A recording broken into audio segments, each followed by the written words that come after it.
আপনারা স্ক্রিনের মধ্যে যে মেয়ের ছবিটিকে দেখতে পাচ্ছেন, সেই মেয়ে একটি ফেসবুকে পোস্ট করেছে। এই পোস্টটি সাধারণ পোস্ট না।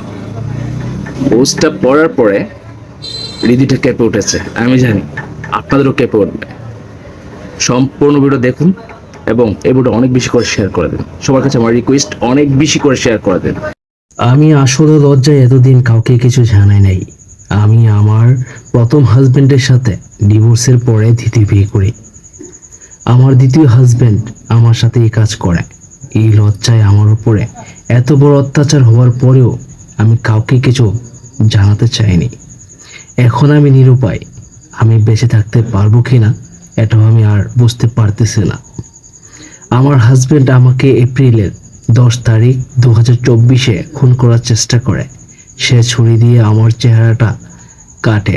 আমার ড্রেসিং টেবিলের বাড়ি কাঠের টুল দিয়ে আমার মুখে ভারী দেয়।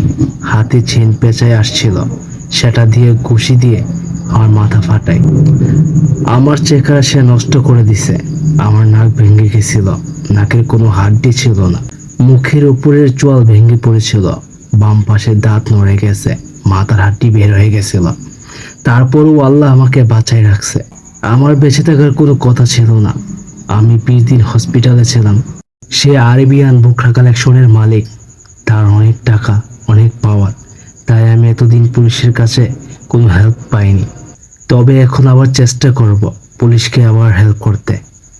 এখন যখন নতুন সরকার আসছে, আমার এত বড় ক্ষতি করার পরও রুনি এখন আবার আমাকে খুন করতে চায়। ফোন দিয়ে বলছে আবার আমার মুখে অ্যাসিড মারবে। বাসার সামনে দাঁড়াই থাকে। সবার সাহায্য ছাড়া এখন আমার বেঁচে থাকা কঠিন হয়ে গেছে। মরেই যদি যাই তবে সবাইকে জানি মরব, আর কিছু করার নাই।